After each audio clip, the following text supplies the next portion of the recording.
यार इंडिया है, इंडिया जो है वो यूएसए से हार जाएगा ताकि पाकिस्तान बाहर हो जाए। भाई हमें जरूरत है क्या है? तुम जीतो ना, तुम जीतो, वो उसको हारे, वो उसको हारे, कब तक करते रहेंगे? मैं खुद दुआएं कर रहा था, झूठ नहीं बोलूंगा। भाई आज मैच हो जाए, ये हो जाए, वो जाए, फिर मैं अपने आप पे हंसने लगा। मैंने कहा पागल, तुम दुआ कर रहे हो कि यूएसए आयरलैंड का 5 ओवर का मैच हो जाए ताकि जो है वो पाकिस्तान अंदर आ जाए। यानी हम कब तक ये डंडियां और हड्डियां और पकड़ते रहेंगे और तोते फाल निकालते रहेंगे? खुदा के लिए जीत लो यार। यानी कोई तो स्किल लेवल तो लाइक कहीं तो अकाउंटेबिलिटी हो, खुदा के लिए अकाउंटेबिलिटी। जो बात मायूस किया, देखें एक हद तक जो है वो दुआएं भी अमल करती हैं, एक हद तक जो है वो अल्लाह रब्बुल इज़्ज़त का भी साथ होता है। अल्लाह ने आपको इज़्ज़त देने के लिए कई मौके दिए। डेब्यूटेंट टीम अमेरिका के खिलाफ आपको दो मौके दिए, आखिरी ओवर में 15 रन आपसे नहीं बचे।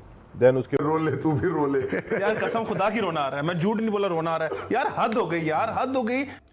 जय हिंद, स्वागत है आपका हमारे चैनल पर एक और लेटेस्ट वीडियो में। दोस्तों अगर आप यह वीडियो YouTube पर देख रहे हैं प्लीज़ हमारे चैनल को सब्सक्राइब कर लीजिएगा। अगर फेसबुक पर देख रहे हैं फेसबुक पेज को फॉलो कीजिएगा और वीडियो को ज़्यादा से ज़्यादा शेयर जरूर कीजिएगा। इस T20 वर्ल्ड कप में हम आपके लिए पाकिस्तानी मीडिया के एक से एक लेटेस्ट वीडियो लेकर आते रहेंगे। तो दोस्तों वहीं पाकिस्तानी क्रिकेट टीम का सफ़र इस T20 वर्ल्ड कप में पहले ही राउंड में ख़त्म हो चुका है और जिस तरह आपने देखा होगा पहले यूएसए से पाकिस्तान ने अपना मुकाबला गवाया और उसके बाद भारत के हाथों पाकिस्तान के झोली में गया हुआ मैच था, लेकिन फिर भारत ने उनके जबड़े से जीत खींच ली और उसका नतीजा यही हुआ कि पाकिस्तान को इस T20 वर्ल्ड कप से बिल्कुल अब दफ़ा होना पड़ा। एक उम्मीद थी जो कि यूएसए और आयरलैंड के बीच में जो मुकाबला खेला जाना था कि वह किसी भी तरह आयरलैंड जीत ले, लेकिन उस मैच को बारिश ने धोया। उसी के साथ पाकिस्तानियों के सारे अरमान दुख गए। तो दोस्तों अब आगे आने वाले समय में पाकिस्तानी मीडिया ज़्यादातर यही चर्चा कर रहा है कि इस टीम को में काफ़ी बड़े बदलाव होंगे। 4-5 खिलाड़ियों से लेकर 8-10 खिलाड़ियों तक हो सकता है कि फेरबदल की जाए, लेकिन उसमें क्या देखते हैं कि मोहम्मद रिजवान और बाबर आजम की छुट्टी की जाती है या एक बार इनको फिर पाकिस्तानी टीम में ढोया जाता है। दोस्तों सच्चाई तो यही है कि जिस स्ट्राइक रेट के साथ यह ओपनिंग बल्लेबाजी करते हैं उसका नतीजा पाकिस्तानी टीम भुगत रही है। यह केवल अपने लिए हमेशा सही नहीं खेलते रहे, यह पाकिस्तानी मीडिया भी इन पर आरोप लगाता रहा है। तो दोस्तों अब आगे आने वाला दिन पाकिस्तान की क्रिकेट के लिए काफ़ी खतरनाक होंगे और यह पाकिस्तानी मीडिया एक वीडियो में यह भी कह रहा था कि अगर हमें एक बार फिर से अपनी रैंकिंग में सुधार करना है तो जिम्बाब्वे और आयरलैंड जैसी टीमों को घर पर बुलाकर क्रिकेट खेल लेंगे। वह वीडियो देखना चाहते हैं तो आप हमारे पहले वाले भी चैनल पर वीडियो को जाकर जरूर देखिएगा। कारोबार है, फिर वो मफादात है, फिर वो आप समझे नहीं अली। यहाँ मसला ये है कि पिछले 20 सालों से जो मैं देख रहा हूँ वो अजीब ही चक्कर है यार। कौन कहां से आके कब खेल जाता है, कौन कैसे खेल जाता है। इवन अभी भी जो बड़े लीजेंड बने बैठे हुए हैं यार, उनको अगर दिखाया जाए कि तुमने कुछ नहीं किया हुआ भाई, कुछ भी नहीं किया हुआ तुमने, मगर जी आप चल रहे हैं। अभी दिखाऊं साउथ अफ्रीका, ऑस्ट्रेलिया, दिखाऊं इनकी परफॉर्मेंसेस, है ही नहीं, घंटा है ही नहीं, कुछ है ही नहीं।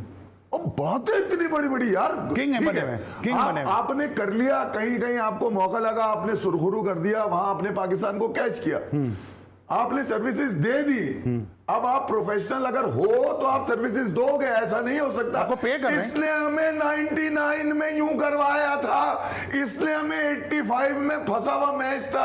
अबे तुम्हारी ऐसी की तैसी भैया। ये जो प्रोफेशनल जॉब है, खासतौर पे मैनेजमेंट सिलेक्शन और दीगर चीजों की बात कर रहा हूं मैं, जैसे फिजियो वगैरह का था यार। अगर पाकिस्तान क्रिकेट बोर्ड पाल रहा है लाखों डॉलर के अंदर वो फिजियो और ट्रेनर, तो फिर भैया ऐसी क्या जरूरत आन पड़ी थी कि आपने काकुल भेजा अपने बच्चों को? ठीक है, वो तो गुड फेथ में तो आर्मी आपको वेलकम करेगी, गोद में लेगी, समझाएगी, सिखाएगी, डिसिप्लिन भी बताएगी आपको। यार उनको भी नाकारा कर दिया तुमने। ऐसा लग रहा है कि तुमने अपनी मनमानी करनी है। वो आपने पैसा अलग लगाया फिजियो ट्रेनर का, यहां से अलग सिखाया आपने, ठीक है, वो भी आपके काम नहीं आया। निकल के क्या आया? Pathan, Punjabi, Muhajir, Bloch. अबे ये निकल के आया टीम को, आप समझे नहीं?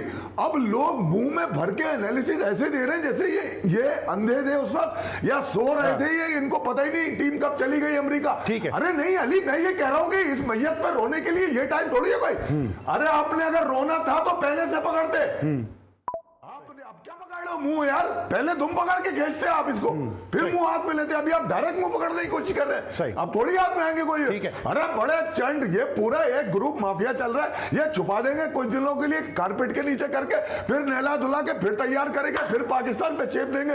ये देखो इसने ये किया था।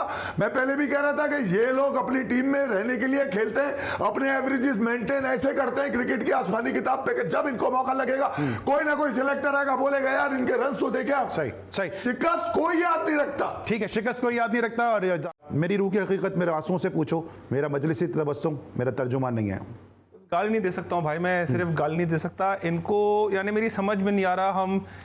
मैं इफ़ी भाई से बहुत बातों पे इख्तलाफ भी करता हूँ। रोले तू भी रोले यार कसम खुदा की रोना आ रहा है, मैं झूठ नहीं बोला, रोना आ रहा है यार। हद हो गई यार, हद हो गई। आप किस किस्म की, कब आप सीखोगे कब? मेरी अब हम फिर बातें करेंगे यूनिटी फलाना ढिमकाना, सब बकवास है, सब खड्डा है। प्रॉब्लम ये है भाई, सब छोड़ दे भाई, यूनिटी छोड़ दे, सिलेक्शन छोड़ दे, सब कुछ छोड़ दे। सिंपल सी बात, स्किल लेवल आपका स्किल लेवल ही नहीं है, ठीक है। आपके प्लेयर 3 साल से 4 साल से जहां जो उनका स्टैंडर्ड है वो उसी पे खड़े हुए, दुनिया आगे निकल गई है। यूएसए ने आपकी बजा दी और आपने देख लिया, ठीक है। आप लास्ट ओवर में 15 रन नहीं बचा सके, आपने सुपर ओवर में आके 19 रन दे दिए। मोहम्मद आमिर जो सुपरस्टार फलाना ढिमकाना, ये कौन सी टीम है हमारी? ये जो बातें सारी छोड़ दो, सिलेक्शन चेप चाप चूप सब कुछ, स्किल लेवल आपका स्किल लेवल नहीं रहा भाई। जो दूसरे स्पोर्ट में आपने अपनी बजवाई है, आप स्नूकर उठा लो, आप स्क्वॉश उठा लो, आप हॉकी उठा लो, आप बादशाह थे एक जमाने में हर स्पोर्ट के, स्क्वॉश की और हॉकी के तो थे, आप क्रिकेट में भी थे। अब आपने देखना होना क्या है, ये टीमें हमारी बजा बजा के आगे निकल जाएगी। हम ये इसी में म्यूजिकल चेयर खेलते रहेंगे, वो उसको गाली दे देगा, वो उसको, हम इसी में करते रहेंगे। हमारी टीम का स्किल लेवल ही नहीं है मेरा भाई।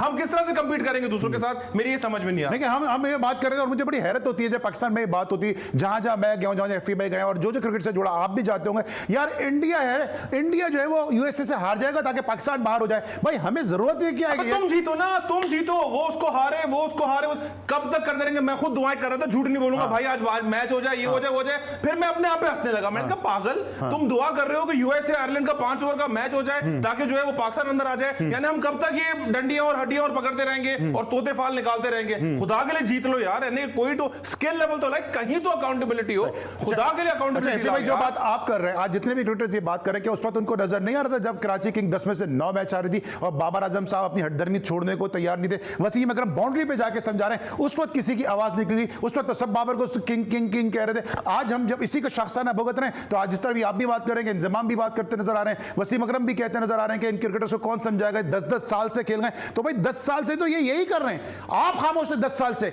आपके जमानों में ताले पड़े हुए थे। ये इफ़ी भाई जिनको गालियां पड़ रही थी, मैं इस वक्त नेशनल चैनल में बैठा हूं, मैं बता नहीं सकता कि इनको कितनी गालियां पड़ रही थी, मुझे कितनी गालियां पड़ रही थी, और तौसीफ भाई जो बातें करते हैं कितनी गालियां पड़ रही थी कि जी पाकिस्तान के दुश्मन है, पाकिस्तान के खिलाफ है। आज सब खुश हो जाओ। आज मैं समझता हूं रमीज राजा, मैं नाम ले रहा हूं ये बात, हालांकि मुझे नहीं कहनी चाहिए, मैं एज एन एंकर मुझे नहीं कहना चाहिए, लेकिन आज रमीज राजा वकार यूनिस जैसे लोगों के कलेजे में ठंड पड़ गई होगी कि जनाब बाबर के कवर ड्राइव देख रहे हैं आप, वो तू पंजाबी है, तू पठान है, तू टीम के अंदर है, वो तुझे पंजाबी आती है जब भी तो तू टीम के अंदर खेल सकता है। ये रमीज राजा जूनियर को कहा वकार यूनिस ने, ये सब एक अरसे से चल रहा था। कहते हैं ना, उम्मीदें पाकिस्तानी कौम की इस मैच से थी, लेकिन बारिश ने काम ख़राब कर दिया और ये मैच कॉल्ड ऑफ हो गया और इसी के साथ पाकिस्तान जो है वो वर्ल्ड कप से बाहर हो चुका है। बड़ी अफसोस की खबर है ये तमाम पाकिस्तानियों के लिए, तमाम देखने वालों के लिए, और हम सबको बड़ी उम्मीदें थी। कल ये भी हो गया था कि बारिश के 30% चांसेस हैं, हम समझ रहे थे बड़ी दुआएं हमारी चल रही हैं, लेकिन कुदरत को क्या मंजूर था, ये तो बहरहाल कुदरत ही जाने। एमन क्या कहेंगी आप, यूएसए के और आयरलैंड का मैच नहीं हो पाया, बड़ी उम्मीदें थी, कॉल्ड ऑफ हो गया और पाकिस्तान फाइनली बाहर हो गया। देखें, कभी ना कभी तो पाकिस्तान पे ये वक्त आना ही था कि हम किसी और पर डिपेंड करना छोड़ दें। लास्ट वर्ल्ड कप में भी हम बहुत ज़्यादा नीदरलैंड पे डिपेंड कर रहे थे और नीदरलैंड ने साउथ अफ्रीका को हरा दिया तो हम आगे चले गए।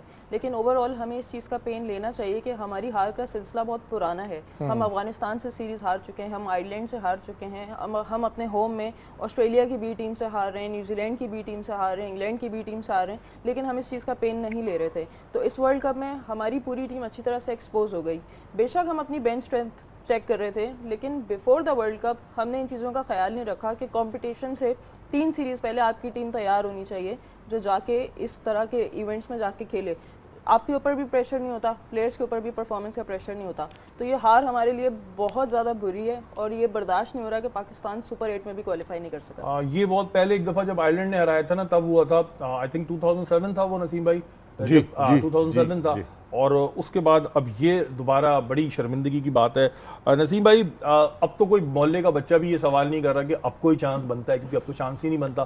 फाइनली हम बाहर हो गए। एक बड़ा अफसोस हो रहा है क्योंकि कुछ भी है, पाकिस्तान टीम को इतना नीचे गिरते हुए देखकर अफसोस हो रहा है, लेकिन ये प्लेयर्स, मैनेजमेंट, इन सब की मिली भगत के हैं या इनकी मिस्टेक्स के हैं, जिसका खमियाजा आज पूरी पाकिस्तान कौम भुगत रही है।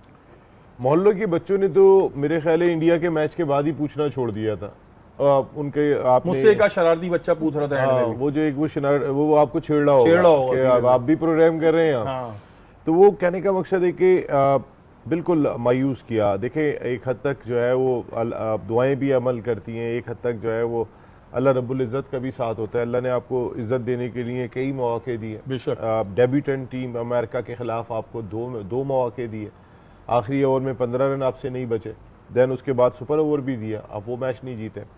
इंडिया के खिलाफ जब मैच शुरू हो रहा था हम तो सहमे हुए थे, डरे हुए थे, खौफजदा थे, पता नहीं इंडिया किस बुरी तरीके से हराएगा, हम तो अमेरिका से हार के आ रहे हैं।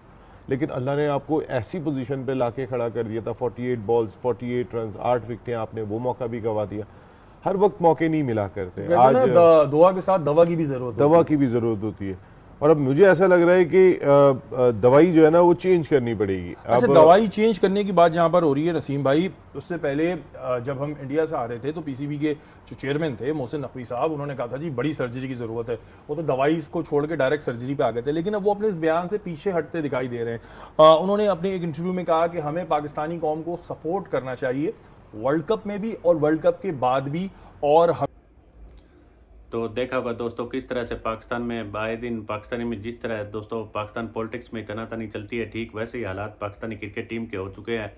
अब जो मौजूदा टीम है इसमें 3-4 अलग अलग धड़े हैं, जो उसकी वजह से पाकिस्तानी भले ही है क्रिकेट टीम मैदान पर एक दिखती हो, लेकिन दोस्तों एक है नहीं।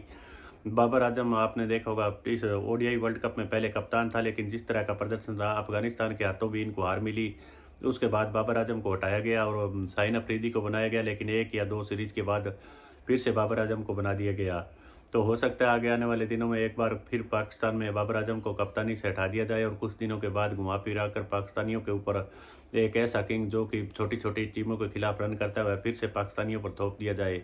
यही बाबर आजम और रिजवान जिसको दोस्तों पाकिस्तानी किंग बोलते हैं, यही अब पाकिस्तानियों के लिए गले की हड्डी बन चुके हैं। ना इनको निगल सकते हैं ना इनको उगल सकते हैं।